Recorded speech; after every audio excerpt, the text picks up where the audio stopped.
This is Fred Beck from Fred Talks Fighting, proudly sponsored by Empire Fight Store, joined over Zoom by Ben Askren. Ben, it's nice to see you. How you doing?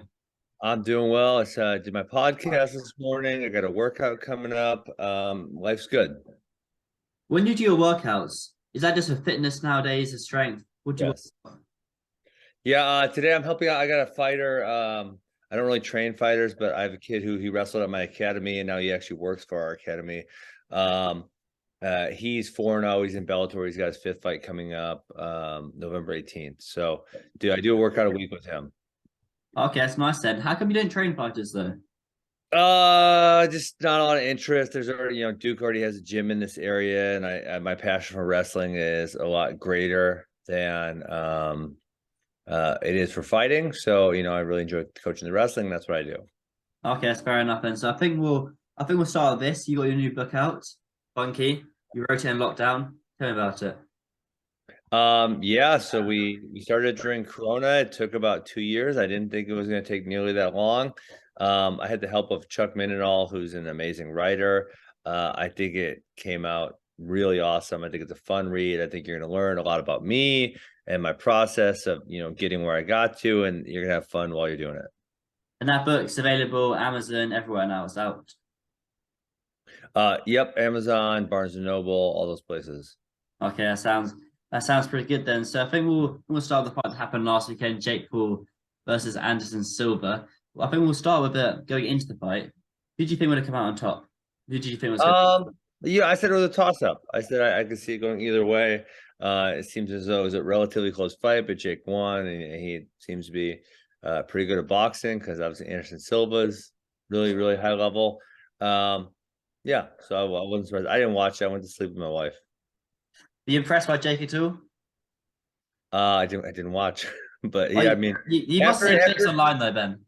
yeah, after he beat Tyron, I figured he was kind of about this good. Hmm. Okay. And going back to your fight with Jake, then I think we'll talk about that then. Did you think it was going to be that good, or was that kind of the character you're playing into? So I mean, your accent's strong. I think you said I no, I didn't think he was that good. If I thought he was that good, I might have thought twice about accepting. I thought he was gonna suck, and unfortunately, he doesn't. Is that sorry? I got a strong British accent. Um, Yeah. is there regret at all looking back at that? Do you think, or was it just part of life? No, it's part of life, and I didn't I made the decision with the information that I had. Okay, that sounds that sounds fair enough then. So let's talk about a bit about the UFC. I think we'll start with the lightweight championship.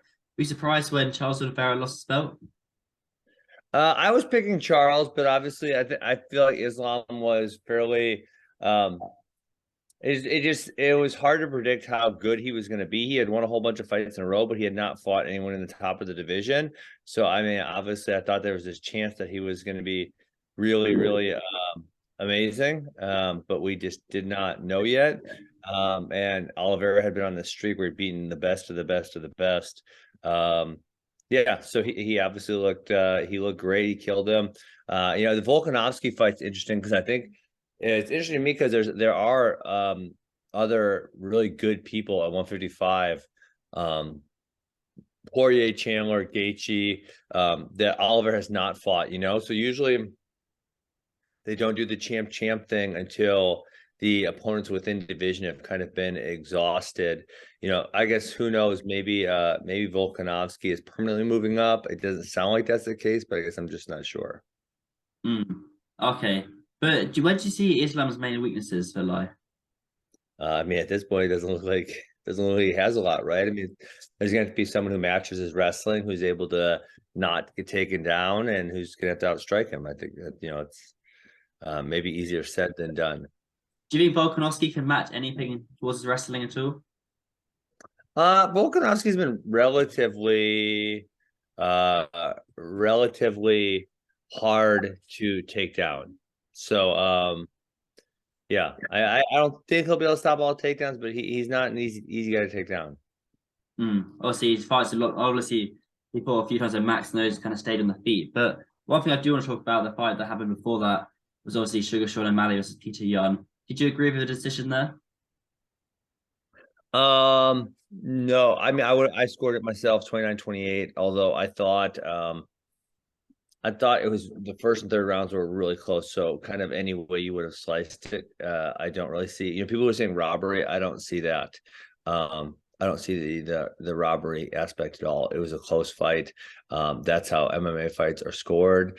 So no, I don't see that. I don't see all the. I don't see why people are so upset about it.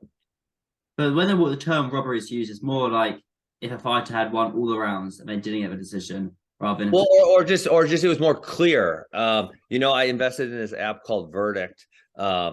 And one of the things they do is score rounds, right? So, and they have thousands of people putting a score in for each round.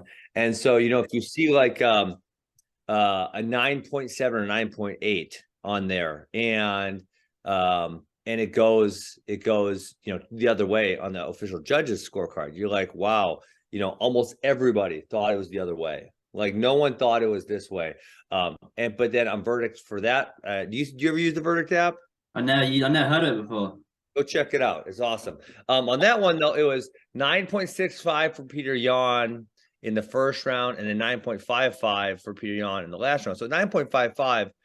So that would mean Sean O'Malley had a 9.45, right? Total 10 for the round. That's really, really close. That's like, within the margins. So there was a lot of people who scored the round for Sean O'Malley. A lot of people thought he won that round. The first round was maybe a little more, I don't want to say decisive, because it definitely wasn't decisive. But quite a few more people thought that Peter Yan had won the first round. But nevertheless, they were both very close. Certainly, yeah. I guess you can't really say it's a robbery because it was just so close. But how far do you think Sean O'Malley would go? Obviously, got a lot of hype behind him. I wasn't all that high on him after the Marlon Vera fight. And at that point, I think Marlon was ranked 13 or something to that effect. So I was like, oh, okay, well, he got beat by this guy who's number 13.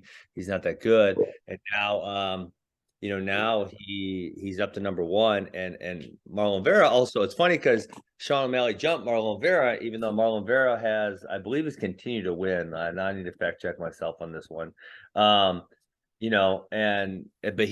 Vera obviously is now relatively highly ranked, and he's much better than he was at that time, or most people thought he was at that time. So so Marlon Vera, he lost to Jose Aldo, and that was a very competitive bout, and then he's won 4 in a row since then.